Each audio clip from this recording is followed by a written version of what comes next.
Ubuntu Unity is now an official flavor of Ubuntu. Okay, let's see. My fellow Americans, I am declaring my candidacy for Linux President of the United States. I promise unity, Ubuntu Unity among all Windows users. Get it? I promise Ubuntu Unity.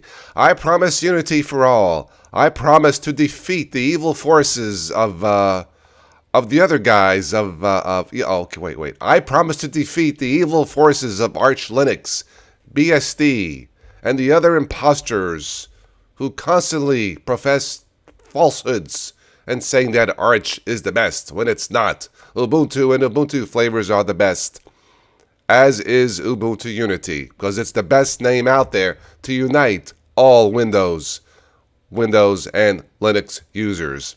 And all users who drink red wine are the best. So vote for me this coming November, because I promise unity, Ubuntu Unity, for all Linux Americans. And I promise that to my dying breath as your Linux president of the Linux United States.